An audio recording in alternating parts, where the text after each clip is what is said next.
Well, hello, everybody, and welcome back. And if you are just tuning in with me for the very first time, it's so nice to meet you. And I'm really glad you're here with me today. I am your host, Heather Carey, nutritionist, chef, mom, and a woman who has been around the block with food.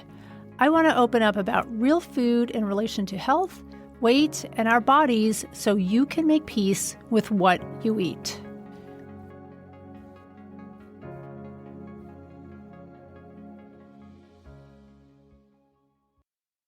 Hello, everybody, and welcome back to the Real Food Stories podcast.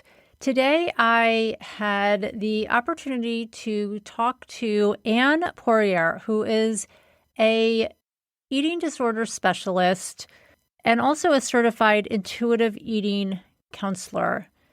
We dove deep into the subject of intuitive eating because we both agree that if you want to make changes in your body, if you want to lose weight in a healthy way and keep it off and just make peace with food, intuitive eating is the crucial first step to doing this. So take a listen to the podcast. We talk all about what intuitive eating is, the foundational principles behind it, and why this is something that you cannot live without if you want to lose weight, get healthy, feel good about yourself, and make peace with food. So take a listen. Hi, everybody. Today I am here with Anne Poirier. Having overcome her own eating, food, weight, and body image challenges and drawing upon close to 4 decades of experience, specialized training, and advanced certifications, Anne created the Body Joyful solution and wrote the Body Joyful book to share her highly personal and life-changing journey. Anne is a certified intuitive eating counselor and body confidence coach, self-talk trainer, eating disorder specialist, and author. She is also the founder of Shaping Perspectives, A Woman's Way to Joy, and the leader of the Body Joyful Revolution community, an online source of support, encouragement, and inspiration for women of all sizes, shapes, and weights. This group of women are committed to rejecting society's thin ideal and diet culture so they can feel more comfortable and confident in their bodies and selves. Together, this revolution is on a mission to reduce body shaming, bullying, weight stigmatization, and disordered eating, and help prevent eating disorders. So, Anne, welcome to the podcast. I'm really excited to have you here today and talk about all that you do. But let's start with you first. I wanted to hear about your story around food and body image and just how that began and how you overcame it and where you are now. Yeah, thank you, Heather. I'm so glad to be here. So thank you for having me. I appreciate the opportunity to speak with you today. And this journey, I think sometimes I use the term, our past leads us to our purpose. And so my story really led me to changing the way I thought about food and eating and body, and then realizing how much that helped me to move forward and help others do the same thing. I grew up, I was a privileged middle-class white family. And when I was about 10, I had a series of little events, the little events that happen to all children.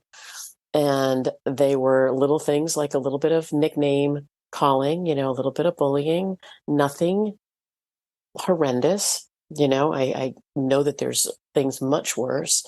A doctor that told my mom, you better watch what she's eating because she's on the high end of the scale. And then not being able to fit in a certain size clothes, having to go to a different department, right, to shop for clothes. So those 3 kind of events led me to this feeling inside. I internalized them and said, my body's wrong. I must be wrong. There's something wrong with me. And with all of that, I just fell down a path of trying to lose weight, trying to look different, trying to be different. And that spiraled me into an eating disorder at a fairly early age. I was diagnosed with anorexia nervosa at 12. And it was in the 1970s, aging myself a little bit, but it was a time when it wasn't really known. And my mother just really had to work hard to figure out, number one, what was going on with me as as she would say, I was disappearing before her eyes and trying to figure out what was going on. And then getting me help, which wasn't specific. Thank goodness we have specific help now, but I just wish we didn't need it. Right. And that's kind of the mission now is, can we help our next generation around this particular topic? And so I did get help. I got help enough to kind of survive for a little bit. But unfortunately, I relapsed in college due to just the internal dialogue that just continued to happen in my head. Not good enough, not happy with my body. A coach's comment on, not looking the right way or weighing too much. She actually weighed us all, and yelled out numbers, and that just spun me into a different place. And so this lifelong struggle of just trying to fit into what I call society's thin ideal, you have to look a certain way in order to be okay. And I put my self-worth and the size of my body and my body weight together in the same basket. Like if I was in a small body, I was good enough. If I was not, I was not. And so that's what kind of led and drove my life for many, many years. I actually went into fitness because I thought if I was in fitness, then I'll have to stay in a size body that will be accepted by other people. And it really wasn't until I went through a divorce, a challenging divorce. And with that, I found myself falling directly back into the behaviors of disordered eating, compulsive exercise, binging. And it wasn't until a little after kind of falling down and having a boss that said, there's something going on, you need help. And I'm going to get you help, or you can get yourself help. And, I call these two people, my mom and this particular boss, some of my savers. So because of that, I went back to therapy and I did a lot of work on myself. And that's when I kind of flipped the switch and said, there's got to be a different way. I think I was tired at that time too. I was like, enough is enough. And that's when I knew I was ready to heal and took the steps in order to heal my own journey. And I ended up going back to school for eating disorders. And that's the path that I've kind of created for myself now to say, hey, I'm on the other side and you don't have to be there if you've been struggling with this kind of thing for a while. And I know that I'm not alone. I mean, women are struggling. Yeah. Well, thank you for sharing your story. I think the one thing that just stuck out for me was that this like seasons of life, you had an experience at 12 years old and kind of got it, if you want to call it, under control, or, you sort of made peace with things. And then college, right, Mm-hmm. set you back a little bit. And then your divorce, right? So then, Mm-hmm. so you've had these big, right? These are big life changes. And it made me just think about just women in midlife, who is mostly who I work with, midlife, going through like menopause, and what a huge transition that is, like that just alone, like forget divorces or whatever, but just like that transition, because you're like empty nesting, you're aging parents, whatever, like other like stresses are going on. Plus you are feeling like any of those suppressed like body image issues maybe that you were having when you were busy with kids and everything. Now, like it's all the time is yours. Right? So it's like, and we have a lot of pressure to stay thin and, like all the society standards, right? That we're going to like age in reverse and we're going to, and so I think the midlife is one of those times where like eating issues and stuff can really come up to the surface Yeah. again. What do you think about that? Absolutely, because our body changes too, right? The hormonal shifts in our body starts to change, and all of a sudden we look down and we go, "What the heck happened to my body?" And that can be a catalyst for some of the past thoughts of body image, or the past Hmm. thoughts of, "Oh, now I have to do something about that. I need to, lose weight, or I need to go on a diet, or all the different terminology, because if we don't like the way we look in our bodies, that's where we go. And unfortunately, there's a lot of nutrition advice out there that is good, and then there's more that is not good, right? And so that's unfortunately a lot of the advice that is not good, and the fast, the quick fixes, which is what our society is accustomed to. I want instant gratification as opposed to delayed gratification. And and then we jump into something that will help us look better so we can feel better. And can we think about feeling better as a way of maybe looking better as opposed to the flip flop? So I agree with you 100%. It's a menopause, and this midlife change takes a Yeah. toll on our psyche. Yeah. I'm scouring the internet and social media all the time. Mostly because I'm looking for like who the influencers are out there. And there's, once you click on menopause diet plan or whatever it is, that, like social media, then suddenly you're like inundated with stuff. And there's a lot, and there's, it just strikes up like all this fear, and hormones are confusing, and we have to fix it, and we have to balance things, and we have to lose weight, and because time is of the essence. It's just, it can certainly, I know, start to just drag up probably something that might have been tamped down for a while. Mm-hmm. I think that there's a piece of that falls into the whole neuroplasticity of our brain, right? That these, like, our self-talk patterns and our mindsets around things that sometimes aren't surfaced until something happens, right? There's something that happens, an experience, or it could be as simple as a memory gets triggered, or a pair of pants doesn't fit, or you get a comment at dinner. The little things that can set us off, not even that we're experiencing ourselves, but that something from the outside hits us, and the next thing we know, we're exactly what you're doing. We're searching the internet for, how can I, lose this weight, or how can I look better? What's going on with my body? And then forget it. Yeah. How can I reset my metabolism? How can I lose weight fast? And there's certainly a lot of fear because women are possibly gaining weight or weight's shifting, and it feels very out of control. Mm, So the one thing I think sometimes it can help you feel, or the women, more in control, is to get on a diet with someone mm, else's strict rules, mm. or eliminate gluten, or stop eating dairy, or whatever the like one, helps people, I think, to feel like more in control, but it's really doesn't do that in any way, shape, or form. Yeah. So for your clients, what are some of the problems that they face? Is it similar to what I'm talking about? Yes, it is. It is the feeling of not liking themselves, right? And I use an analogy around body image. I call it the good gift, bad gift analogy. And we get a good gift from a friend.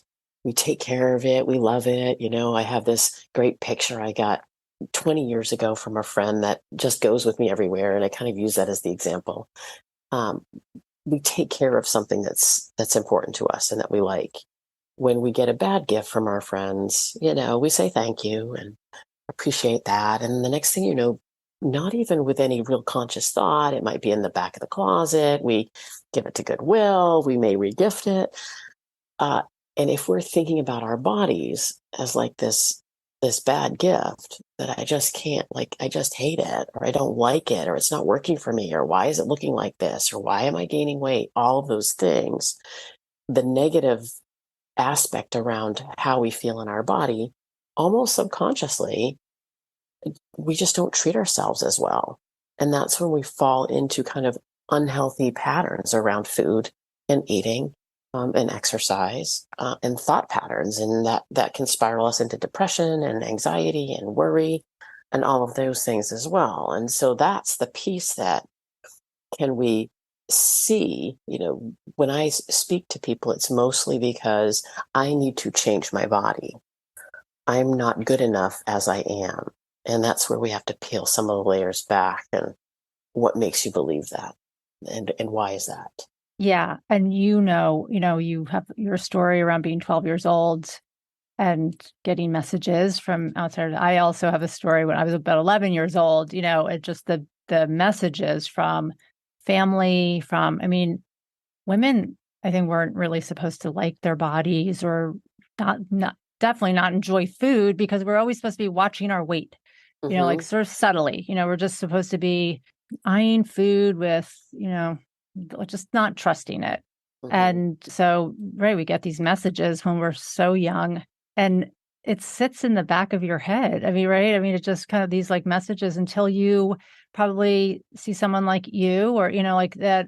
Oh, wait, we don't have to hate our bodies because we're It's kind of so true. programmed, right? To like Mm-hmm. just to always be like bad mouthing ourselves or criticizing ourselves. And It's a generational thing. It's passed down generationally, and that mhm. I think that's why the work that I continue to try to do, and I know that you do too, is this like, can we help women feel better in their bodies? Because if we help postmenopausal, menopausal, and postmenopausal women feel better in their bodies, aren't they around our younger generation, and will they shift a different or share a different message around their bodies so it's not so ingrained in our brains that we're supposed to not like our bodies? How about we're supposed to like our bodies, I know that's so radical, right? I know, can you That we could imagine? actually like, right, say that we look at our bodies and like what Mm. we see. Yeah, and not even, you don't have to love it even, right? You can just say, hey, my body does this and my body does this, and good for my body for showing up today. And we just don't have that verbiage, or don't think about that as being an okay thing to do, right? Yeah, and that's So, really a practice, right, that you have to tap into every single day, I think hmm. sometimes, right, to just Hmm. keep yourself on the forward, trajectory to like just, right, checking in with yourself, right, and just, is that true? Is my body really that bad? Is it like, Yeah. so it's well, and I'm sure that you do that with your clients and in your Mm. groups and everything. So I wanted to just touch on your intuitive eating Mm. program, right? And your background with intuitive eating. And so I have a couple of questions about that. Just Sure. so why don't you can you just give a little background about in the intuitive eating movement or philosophy and then I'll ask you my couple of Sure. questions. Sure. Um, Evelyn Tribole and Elise Reich wrote the book Intuitive Eating back in 1995. So the scary thing is it's been around for a while, right? So we've had this way of eating, or this philosophy, for a long time. They just did their, I think, 40th year, their fifth edition or something like that. Anyways, so it's been around, but their premise is, can we start to begin to trust our bodies? So intuitive eating isn't, which some people think, well, if I listen to my body, I'll just eat everything all the time. And that's not what intuitive eating is about. Intuitive eating is really tapping into my own body. What does hunger feel like for me? What does fullness feel like for me? What does comfortable fullness feel like for me? And starting to trust that and honor that, and also to be aware of how certain foods feel in our bodies. I don't think we think about it. We just eat what we're supposed to eat, or we eat we're not supposed to eat. And then we might feel bad, but we don't think about that. So it's really starting to, I think the bigger overlying principle is to honor the body and to listen and tune in. And so they develop these 10 principles around this. And some of the main ones are starting with rejecting this diet mentality and let's take a look at how we can fuel our bodies and feed our bodies so that we're not depriving our bodies, but also we're respecting them. So that's part of this. And then, honoring your hunger, feeling your fullness, understanding satisfaction, the importance of satisfaction, checking in with emotions, and how we can deal with emotions without food, or maybe with a little food, but it's not all food.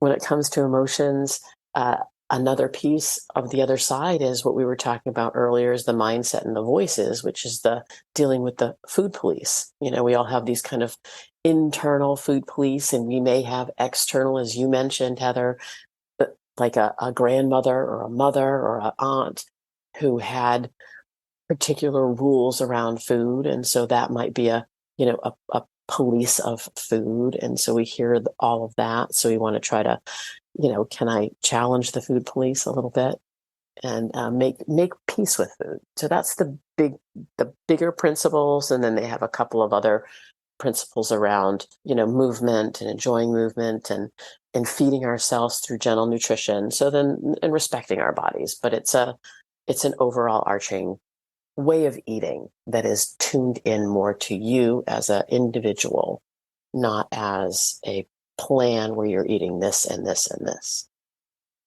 Yeah, no, I love the whole intuitive eating philosophy, and because I personally feel, I mean, and I have my own story around just losing weight and just and body image and making peace with food, that it could not have happened to me without utilizing some of these principles of just checking in. I mean, right, going like, am I physically hungry? Am I having a bad day and I'm eating in response to that? Like, just, mindfulness and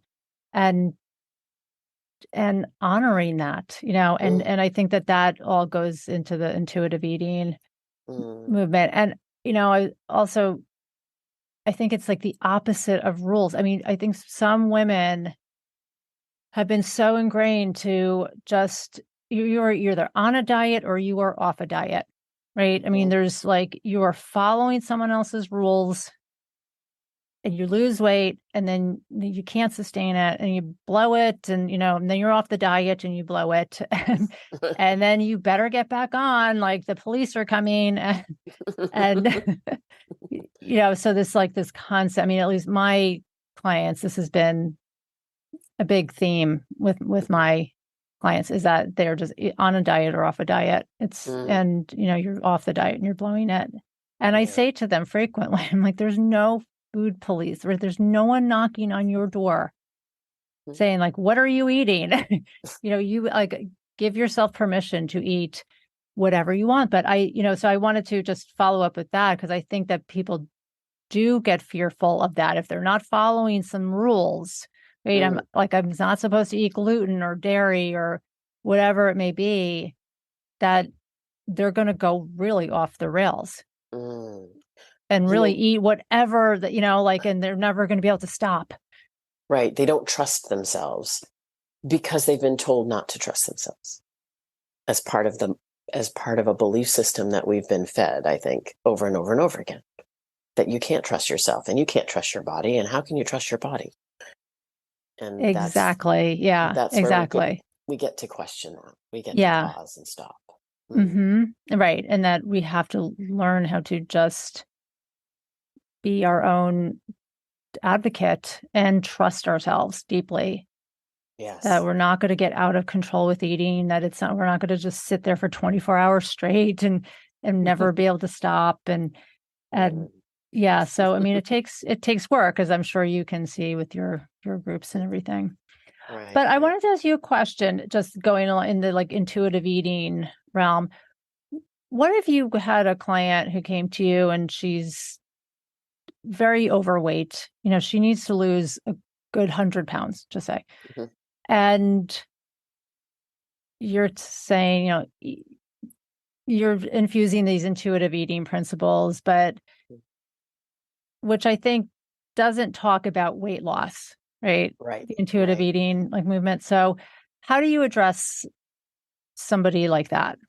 Yeah, I think, when somebody comes in that in that space when they're looking to lose weight and they need to for their health, they will say.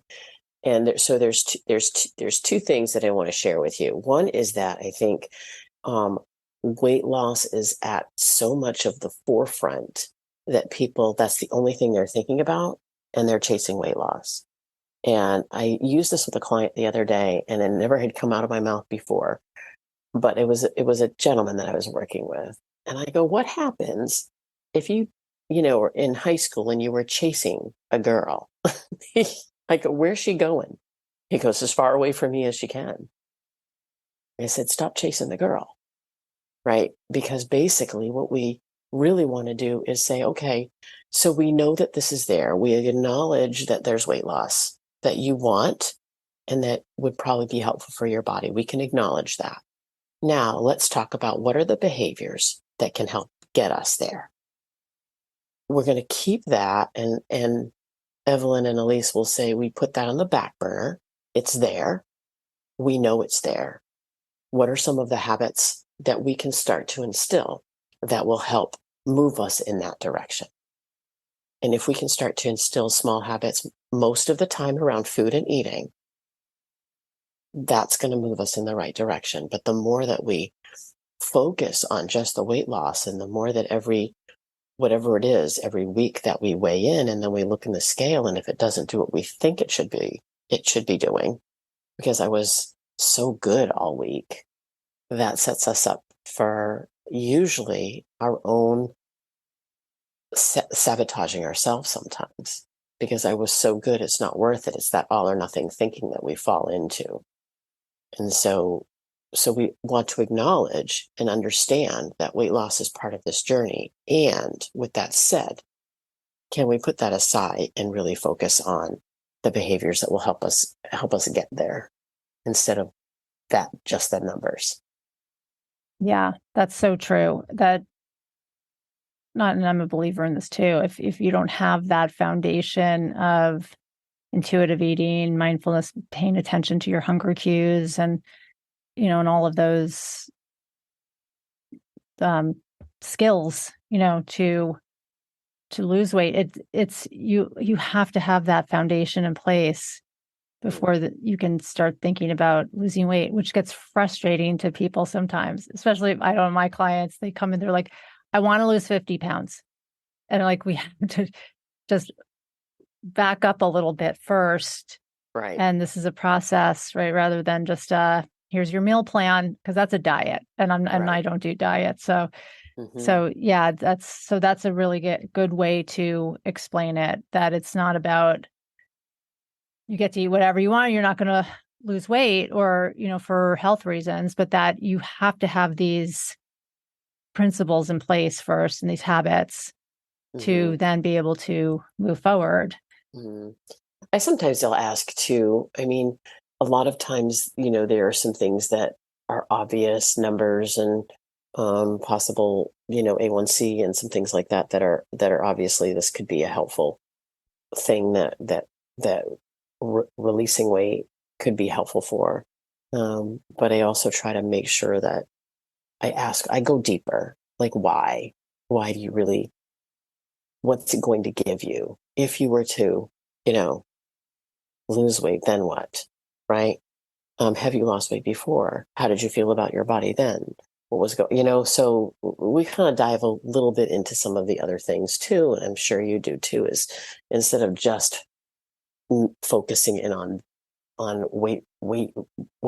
I like to use the word release as opposed to loss, because if we release it, right, and we let it go, like, there you go, fly, be free. But that can be part of it too, is why? What's the real reason? Is it really connected? So many people I know and have actually lost weight, but then not felt it, almost feel threatened. And then there's some underlying things. And then, the weight comes back on because whatever they thought was going to be solved by the weight loss wasn't. And then the next thing weight's back. So a lot of times you got to go through a lot of the other pieces of what's going on. totally agree with that. I think the why is so important. If you are just losing weight or vanity reasons, or you think that losing weight's going to make you a happier person, or I mean, it might make you a little happier, but it's not going to solve all of your deep seated emotional issues. Hmm. Right. And so there really has to be a solid why. I mean, that, yeah, health issues, IA1C, things like that. But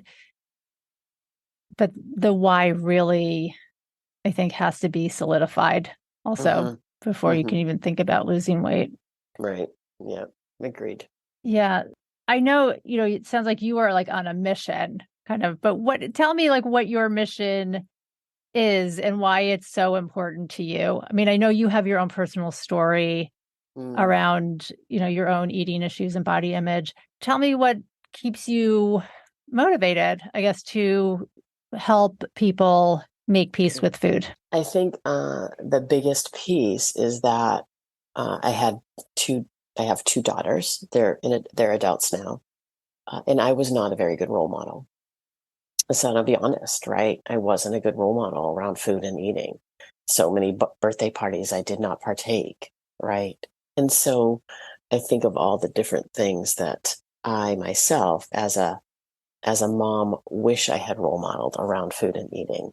And so, and I've been able to do the work to forgive myself. But now I have a grandson, and I do believe that the only way we can make generational change is if we start to change the conversation around food and weight and body.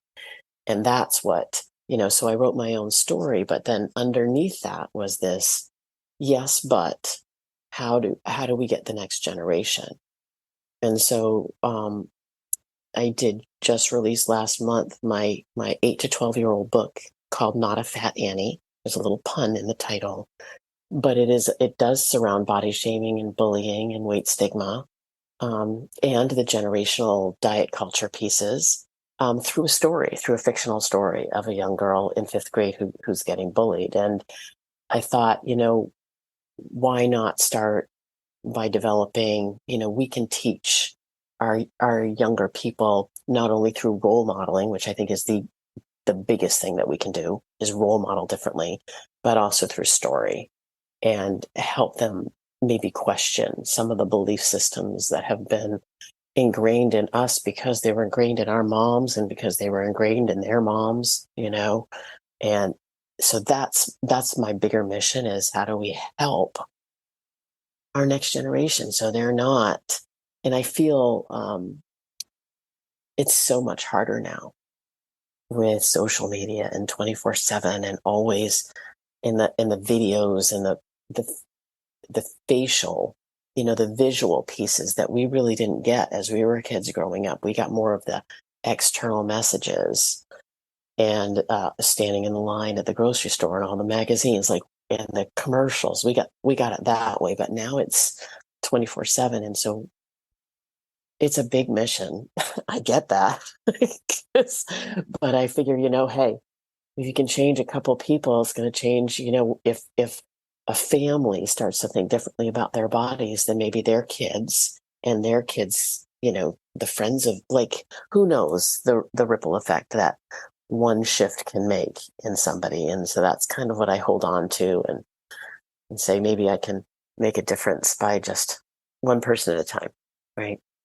I love that. Oh. And I think, I feel exactly the same way. I have a daughter. I also have two sons, and I don't think they're immune just because they're boys. I think Mhm. that they all get it, and they all get inundated on social media. And it's really been my mission also to start with them first. Yeah, I mean, if I could help everybody in the world, that would be. But I mean, if you can change just your family, your daughters, your sons, and just rewrite the story of food. That Mm. food is meant to be enjoyed, and to listen to our intuitive selves. And right, who knows, that can reverberate to their friends. Like, I mean, it can do a lot. So I think that's fantastic. Yeah, I do And see my daughter, and with her son teaching a different way.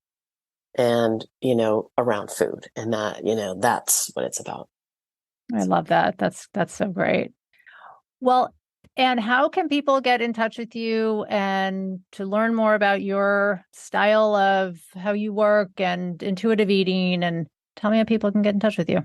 Sure. The best way is just to, if anybody wants a digital copy of The Body Joyful, My Journey from Self-Loathing to Self-Acceptance, they can just email me at ann@thebodyjoyful.com, and I'm happy just to let them, mention your podcast and you, and I will send along a digital copy for them so that they can have that. That's kind of a starting point because I think it helps people understand that they're not alone and kind of a pathway. So it gives a pathway on the outside, the other side. And then you can also reach me over at shapingperspectives.com. And we do have a 5 secrets to food freedom and body confidence there. So that's Okay, for people. Mm-hmm. fantastic. And I will put all of that in the show notes so people have the links. And thank you so much for coming on today and having a really meaningful conversation. I know you and I are both very much on the same page with this Mm-hmm. and on our missions to change the world, change So food stories. the two of us keep going, and thank you for what you do, because you're spreading a different message, not only through the work you do, but through your podcast. So thank you. Sure. Thank you so much for being here. And as always, if you loved this podcast, please consider gifting me with a 5-star review. It is so helpful for me to get the word out on real eating, our real bodies, and real food stories. Thank you so much and have a great week. Bye for now.